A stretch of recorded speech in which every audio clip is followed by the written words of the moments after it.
everybody. So today is a very specific and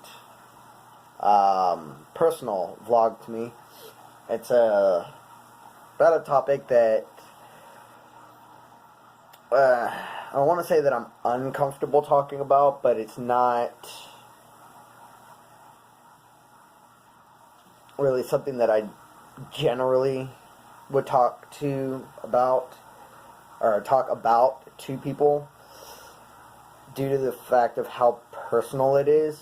But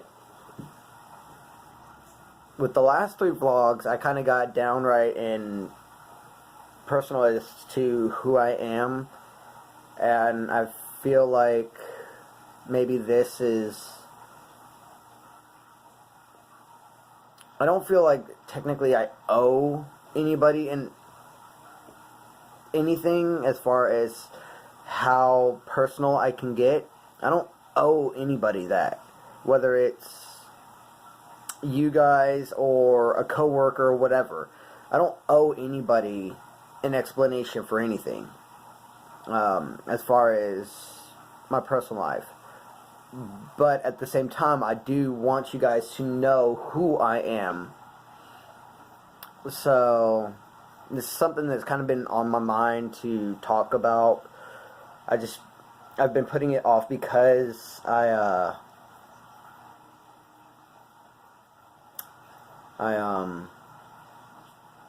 want to make sure that I talked about it the right way.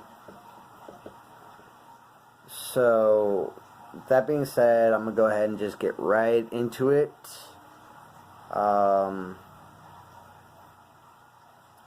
What I'm talking about is depression. Depression and anxiety. Because of that is why I don't do daily vlogs.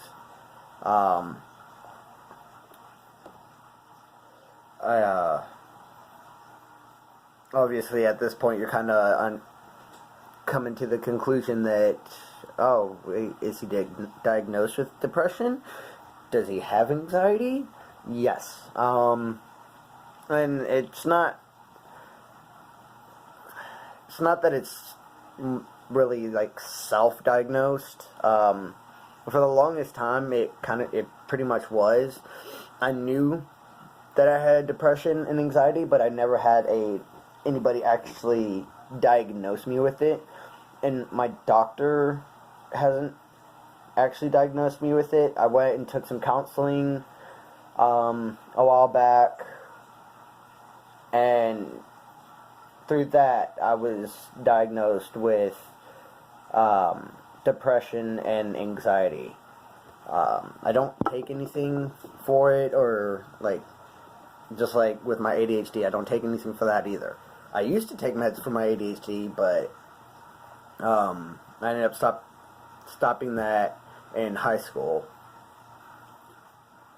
But as far as this goes, the whole depression and anxiety thing, there seems to be a lot of misinformation and misunderstanding when it comes to what depression is and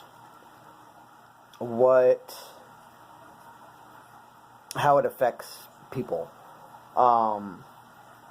So basically I'm putting this out here as a way to kind of educate those who don't understand it. And first off, one of the most common things that I feel is interpreted when you hear so-and-so has depression. Is he going to kill himself? Is he going to kill himself? No, just because you suffer from depression does not mean that you're suicidal. The tendencies for that connection are great, yes. But just because somebody suffers from depression does not mean that they are automatically going to kill themselves.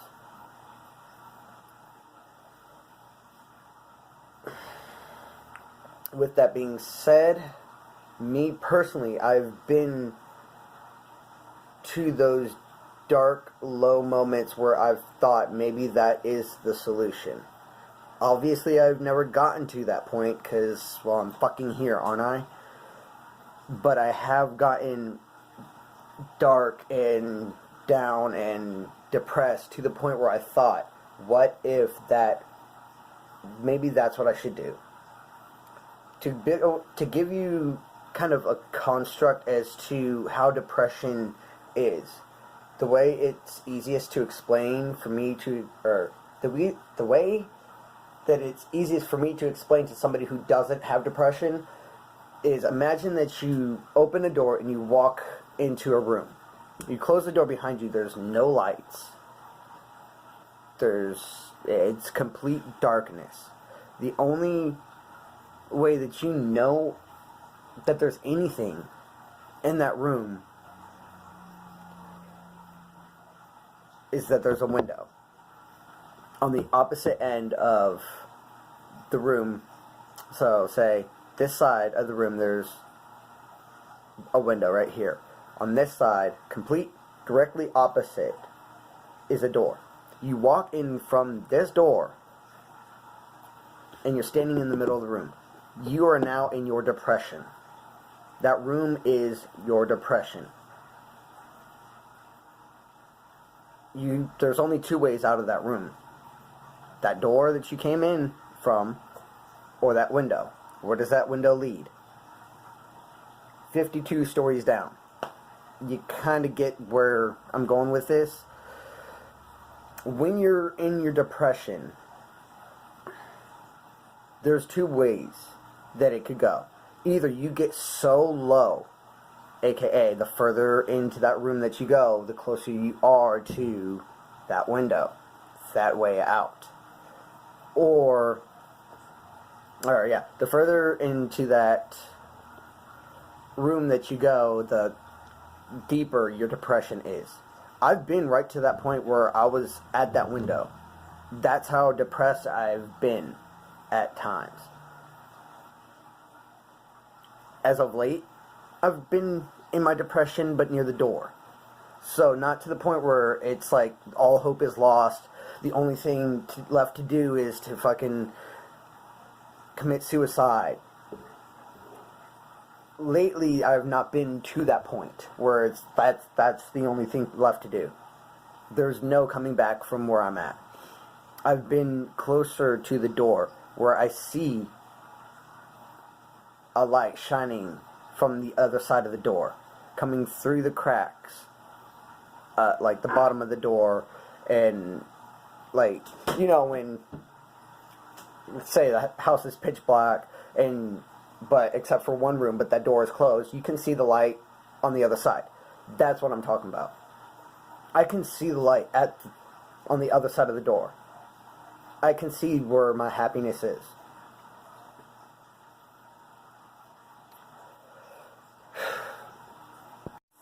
Alright, sorry about that. Like I said, this is not necessarily a topic I'm uncomfortable talking about, but it's also not one that I am comfortable. So, as I speak about it, I kind of get a little worked up and shaky, and let's see if you can actually tell. I get a little shaky and worked up about it, kind of choke on my words. So, every now and then I might stop recording, kind of take a second, go back into it. But that, to me, I guess, is the easiest way easiest form of a construct the easiest example of what a depression is in a physical form. Mentally, it is a complete mind fuck. When you're in a depression, the last thing that you want to do is anything. You just want to lie in bed, under the covers, in a completely dark room, no noise, just nothing. Me, I force myself to do things when I'm down. Because if I don't, 2 weeks will pass and I will still be in my depression, getting closer and closer to that window, instead of closer to the door. Now, that being said, I'm going to turn to tablet, which I've got both of the boys' tablets, to be able to give more of a better explanation. Excuse me. So the definition of depression, it is a medical condition. It's not just a mood. It's a medical condition. Depression is a mood disorder that causes a persistent feeling of sadness and loss of interest. Now, that's the basic gist.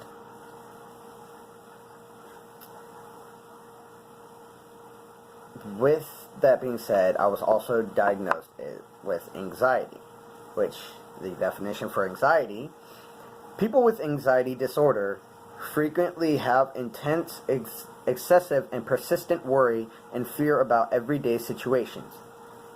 Often, anxiety disorders involve repeated episodes of sudden feeling of intense anxiety and fear or terror that reach a peak within minutes, aka a panic attack. Now, the third window that I have up is anxiety attack versus panic attack. So let me scroll down here. The reason I have this pulled up as well is because there actually is a difference between anxiety attacks and panic attacks, which I will go ahead and explain that a little bit. A panic attack. During a panic attack, the symptoms are sudden and extremely intense. These symptoms usually occur out of the blue with an obvious, immediate, triggering stimulus. The symptoms peak within 10 minutes and they then subside. However, some attacks may last longer and may occur in succession, making it difficult to determine when one attack ends and another begins. So, in the simplest form, that is stating that a panic attack can happen now. There is really no trigger to it. It just happens. And it's extreme.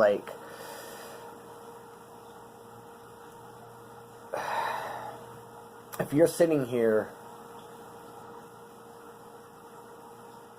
and you're just watching TV, alright, watching a comedy show, okay, that's funny, ha ha ha ha, all of a sudden, boom, you're freaking out over something that's not even happening. Literally, 1 second, you're fine. The next second, you're freaking out. Your heart rate increases. You feel like the sweats, and you're shaking. You can't. It seems like you can't catch a breath to save your fucking life. That is a panic attack. Hell, it even says right here the symptoms of a panic attack: heart palpitations, pounding heart, or accelerated heart rate. For me, to the point that somebody can put their hand on my chest and feel my heart just pounding almost out of control. Excessive sweating, trembling or shaking, sensations of shortness of breath, difficulty breathing or smothering, feeling of choking, chest pain or discomfort, nausea or abdominal distress, feeling dizzy, unsteady, lightheaded, or faint, feeling of unreality or being detached from oneself, depersonalization, fear of losing control or going crazy, fearing of dying, numbness of tingling sensation, or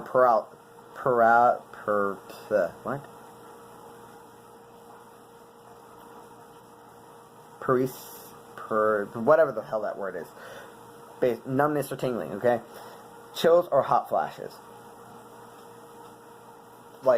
That happens all the time for me. And there's no cause to it. It's just kind of one of those, somebody's like, you okay? And because you have that fear of dying, you want somebody to keep an eye on you. But at the same time, you don't need somebody who's going to draw a lot of attention to you, because that's going to make it worse. Because at that point, people start crowding you. You feel claustrophobic. It amplifies what's going on instead of giving you that space to calm down. Like Talisha, she can fucking sit here, and if I'm having a panic attack, she can sit there and calmly just kind of talk me down and help me out. Whereas I've had other people who, they notice it and they start freaking out themselves, like, oh my god, are you okay? What's wrong? Are you having a heart attack? And they say it loud enough that other people hear it. They hear the word heart attack, they fucking turn, because hell, you hear heart attack, you're gonna look, you know? Especially if you hear, are you having a heart attack? Oh, hell yeah, you're definitely turning at that point. Oh shit, is something wrong? So next thing you know, you've got like 10 people around you, and no, that does not help. So because of that fear of dying, you want somebody there to help you if something seriously bad goes on. But at the same time, you don't want anybody near you. Anxiety, on the other hand, generally intensifies over a period of time and is highly correlated to excessive worry about some potential danger. The symptoms of anxiety are very similar to the symptoms of a panic attack and may include muscle tension, disturbed sleep, difficulty concentrating, fatigue, restlessness, irritability, increased startle response, increased heart rate, shortness of breath, and dizziness. So, going through those, it says it itself. Panic attacks and anxiety attacks are very similar, which is why people confuse the two. But there is a difference. Panic attack, like I stated, like this stated, quick, immediate, sudden, intense. Anxiety attack is a prolonged, not as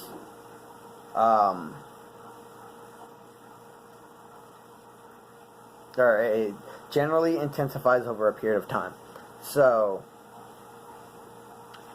take the metaphor I used with a panic attack, or not metaphor, the example. You're sitting there, you're watching TV, watching something funny on TV, Practical Jokers, or whatever the fuck you're watching, right? You're laughing, it's funny. All of a sudden you kind of feel like something's not right. You can't really place it. It's not, you're not freaking out, but you're just like, something feels weird, you know? And then as time goes on, it gets worse and gets more extreme. The danger factor rises in your head. It's neither one is fun to deal with. An anxiety attack is something I'd rather deal with more than I would rather deal with a panic attack. The panic attack, for me, it starts with the numbing and tingling, and sometimes I'll be able to kind of keep it to a minimum, like a small panic attack, instead of a full-blown, I need to pull myself away from everybody, which is hard to do when you're at work. So, especially when you have a rate that you have to reach.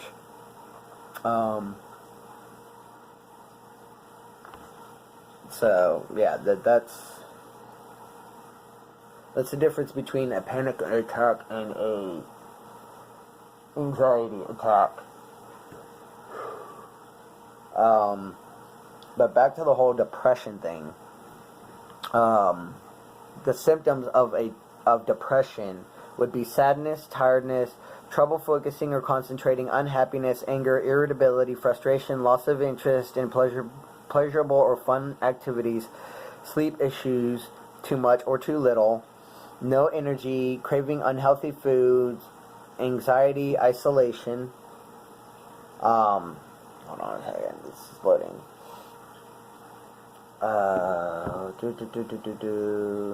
Wait. depression is a medical condition, and people usually aren't able to just get over a depressive state. Untreated depression that causes lasting issues that include... Okay, you know, that actually is a good point. Depression is a serious medical condition, and people usually aren't able to just get over a depressive state, which is one of the things that pisses me off the most, is when somebody sits here and, oh, you're depressed? Well, why don't you just get over it? What? Just get over it? Okay, the best example that I can, or for somebody who doesn't suffer anxiety, if you sit here and tell somebody who does suffer from depression, for somebody who doesn't suffer from depression, to tell somebody who doesn't, or who does suffer from depression to just get over it, that's like somebody telling you that, oh, you just lost your mom or your dad. Well, why don't you just get over it? You don't just get over something like that. Like, a death in the family is not something that you just get over. A depressive state is not just something that you can get over. There's a process. And the sooner that somebody realizes the way to help themselves pull out of a depressive state, the better that they can be. So, if you're somebody who doesn't suffer from it, and you have somebody that you care about who does suffer from it, the best thing for you to do is ask them, hey, like, if you know that they're in a depressed state, or they reach out to you and say, hey, I'm depressed, I need help, ask them what is it that they can do, or that you can do to help them. Not, well, why don't you just get over it? Because that is the quickest way, especially for me. If you tell me that, next thing, my reaction is to tell you to fuck off at that point. Because if you have that mindset, then you're not going to be any help to me. Anyways, untreated depression that can cause lasting issues that include employment problems, strain on relationships, drug and alcohol abuse, suicidal thoughts or attempts. Employment problems, yeah. When Amazon let me go, I hit not a full-blown depression, but I hit a point where, and I'm still working through that now, where employment seems to be an issue. And I'm not naive enough to think that I'm not going through that right this second. I am. I'm having a hard time maintaining a job. But I'm getting to the point where I'm starting to pull myself out of that. Strain on relationships. Yeah, that's part of the reason why a lot of my relationships don't work. And that's why I'm grateful for having Talisha, because she understands it. She understands that depression is not easy. She understands that I'm going to have days where nothing will trigger my depression, but I'll wake up and just be depressed. And she's patient. She understands it. She's not going to baby me through it because I'm a grown-ass man. But she's not going to sit here and just be like, well, get the fuck over it. You've got shit to do. Unless I've sat there, because it's happened. I've been at that point where I'm depressed and I don't do anything for 2 weeks. At that point, yeah, she's frustrated because it's not fair to her as well.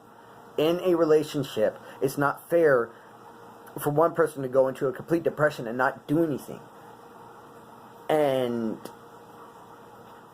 the other one have to pick up all that slack and deal with everything by themselves. That's not fair to either person. So yes, while depression is not something that you can just get over like that, it is not an excuse to not take care of what has to be taken care of, especially as a parent. Drug and alcohol abuse.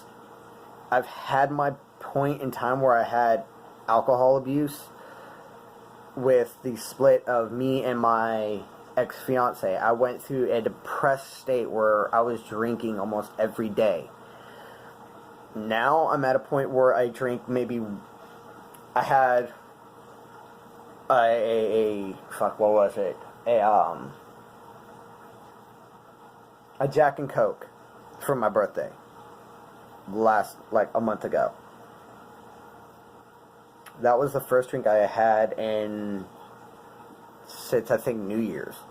I don't drink for a shit now, which means I'm a lightweight from hell. That Jack and Coke that I had fucking had me dizzy as shit. Because I'm lightweight as hell. Just being honest, I am a lightweight when it comes to drinking, but that's because I don't drink anymore. I have the one drink every now and then. Suicidal thoughts or attempts. I kind of already covered that. It is a thing. I've been at that point where I've had the suicidal thoughts. But that doesn't mean that, or just because you're in a depressed state doesn't mean that you're going to start thinking about death and wanting to kill yourself. Like I stated with that example of being in that room. Depending on how deep you go into your depression, depends on, like, the closer you get to that window, the more that you'll have those thoughts. When you're depressed, just like, oh my god, fuck my life. But that doesn't mean that you're like, literally, fuck my life and kill myself. It can simply, you being depressed and saying, fuck my life, is just like, oh my god, all this shit that I'm dealing with, I don't want to deal with it because it sucks. Not, I don't want to deal with it and I want to die. There is a difference.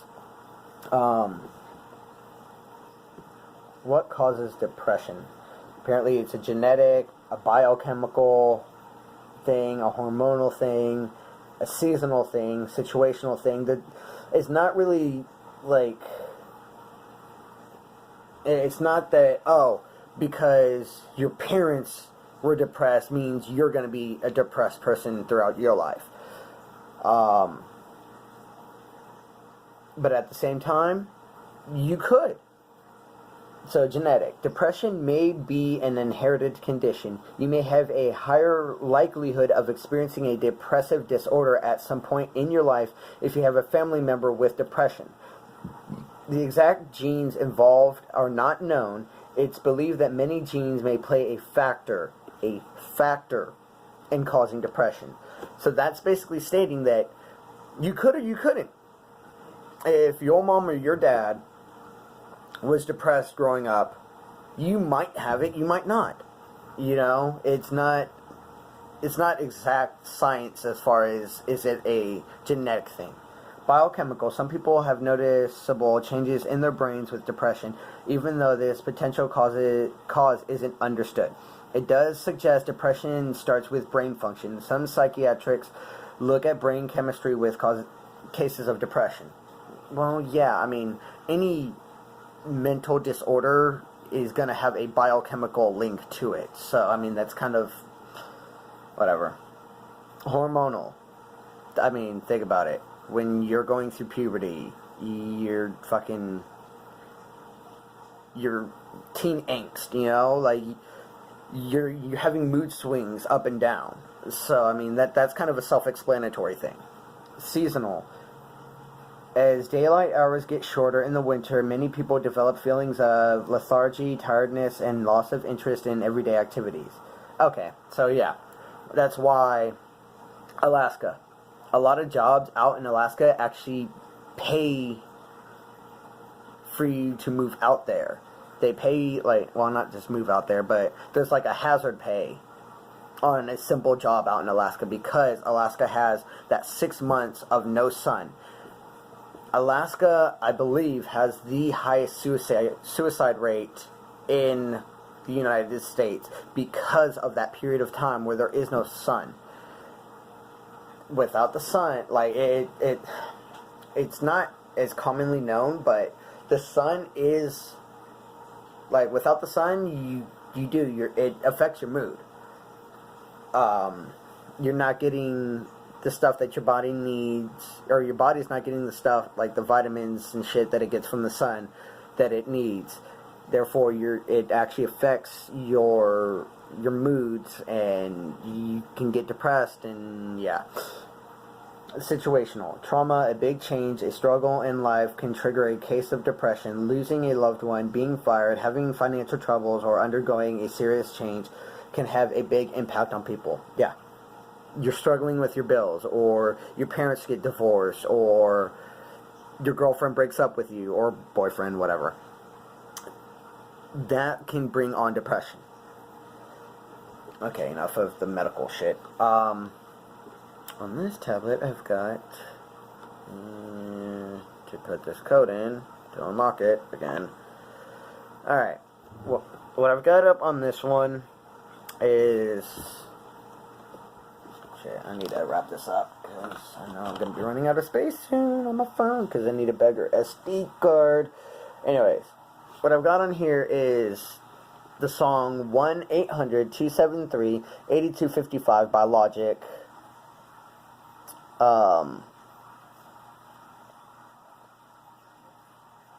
Which, if you don't know, that the title of the song is actually the number for the National Suicide Hotline. And this song has got to be one of my favorite songs at the time because of how relatable it can be, or it is to me. So I'm gonna go ahead and go through the lyrics and kind of break it down. If you've listened to it but haven't actually really understood what it's saying, it starts off, I've been on the low, I've been taking my time, I feel like I'm out of my mind, it feels like my life... Okay, sorry about that, that's why I'm trying to finish this thing out, because of the fact that my phone needs better storage. So anyways, I've been on the low, I've been taking my time, I feel like I'm out of my mind, I feel like my life ain't mine, who can relate? Which he repeats that twice. Simply stating, he's down, he's depressed, he's trying to take his time and trying to, you know, feels like he's out of his mind, kind of like everything's crazy, and he feels like he has no control over his life anymore. I don't want to be alive, I just want to die today, I just want to die, I don't want to be alive, I just want to die, and I'll tell you why. That's actually really self-explanatory. All the other shit I'm talking about, they think they know it. I've been praying for somebody to save me, no one's heroic. My life don't even matter. I know it. I know I'm hurting deep down, but I can't show it. I never had a place to call my own. I never had a home. Ain't nobody calling my phone. Where you been? Where you at? What's on your mind? They say every life's precious, but nobody cares about mine. He feels like nobody's there. Like, he's all alone. And when physically he's not alone, he can't show that, like, how down he is, because nobody really will understand. Never had a place to call my own, never had a home. Like, it feels like he's always had to rely on somebody else. Nobody's there to check and make sure that he's doing alright. Like,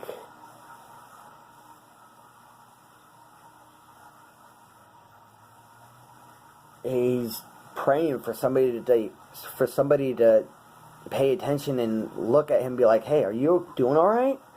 And nobody does. And then it goes back to the chorus. I've been on the low, I've been taking my time. Yeah, that whole part that he repeats twice. Explained that already. And then he changes how earlier he said, I don't want to be alive, and that he wants to die. He changes that to, I want you to be alive. I want you to be alive. You don't got to die today. You don't got to die. I want you to be alive. I want you to be alive. You don't got to die. Now let me tell you why. At that point, he's like, if he sees somebody down, he wants them to live. He doesn't want them to die and to kill themselves. And then it's the second verse, which I believe is sung by Alyssa Cara, and that says, it's the first breath when your head's been drowning underwater, and it's the lightness in the air when you're there chest to chest with a lover. It's holding on, going through the roads long, or it's holding on though the road's long, and seeing light in the darkest things. And when you stare at your reflection, finally knowing who it is, I know that you'll thank God you did. Basically, there's nothing like coming out of that dark spot and seeing that person that you care. For me, Talisha, for me, the kids, to come out of that depression and see that your family is still there.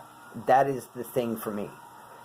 For somebody else, it could just simply be their kid or their girlfriend, boyfriend, husband, wife, fiance, their mom, their dog, their cat, their dog, whatever it is that they care about, to see that it's still there and that it cares. There's nothing like that when you're finally coming out of that depression, which is it's the very first breath when your head's been drowning underwater.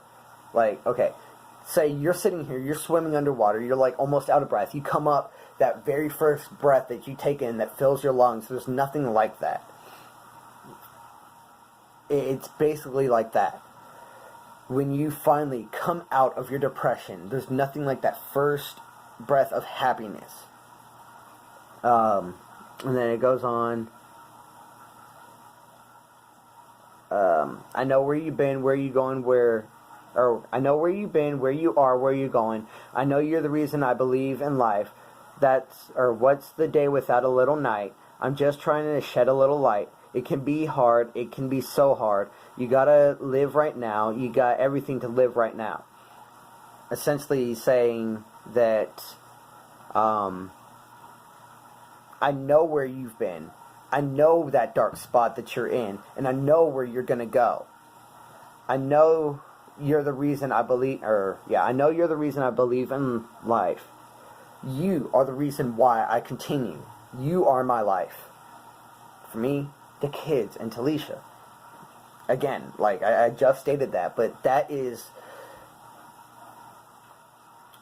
my inspiration. Like when I am down and I need to pull myself back up, I do it for them because they are the reason why I am here. Like especially without Talisha, she's the one who helped me over my depression over the last girlfriend and the girlfriend before that. Whatever. And then it goes back to the chorus. I've been on the low. I've been taking my time. I feel like I'm out of my mind. Feel blah, blah, blah, blah, blah. Again, I already explained that. And then on this one, he says, I finally want to be alive. I finally want to be alive. I don't want to die today. I don't want to die. I finally want to be alive. I finally want to be alive. I don't want to die. I don't want to die. I just want to live. I just want to live.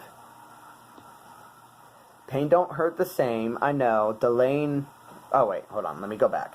So at that point, how he started the song saying he wants to die, at this point he's realized, no, I don't want to die. I want to live. I've found my reason to live. So then it goes on. Pain don't hurt the same. I know the lane I travel feels alone, but I'm moving till my legs give out, and I see my tears melt in the snow.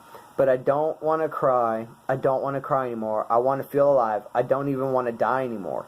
Oh, I don't want to die. I don't want to die. I don't even want to die anymore. So, hold on. Let me look at that again. Pain don't hurt the same. I know. The lane I travel feels alone, but I'm moving till my legs give out, and I see my tears melt in the snow. I don't want to cry. So, he's saying, like, while you're in that depression and you feel like suicide is the only way out, you feel alone, but you're not. There's other people out there who know exactly what you're going through. They understand that feeling of hopelessness and dread and fear and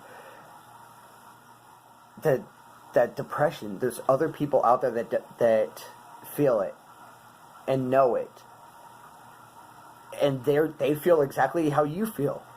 They feel alone just like you feel alone. While your reason for being depressed may be different than mine or theirs. As I was saying, while your reason is different from mine or could be different from theirs, doesn't mean that we don't understand what it's like to be in that state. But with that being said, before I just keep trying to drone on and on and on, I'll go ahead and end this here. only other thing I have to say is, if you feel like you're at the point where the only thing left to do is to commit suicide, call this number first. The number that I've got right here. That 1-800-273-8255. Give them a call. Talk to them. Seek help first. Don't go out. Actually, yeah, let me rephrase that. Don't just seek help first. Like, seek help. Do what you need to do to help yourself out. Don't go out like that.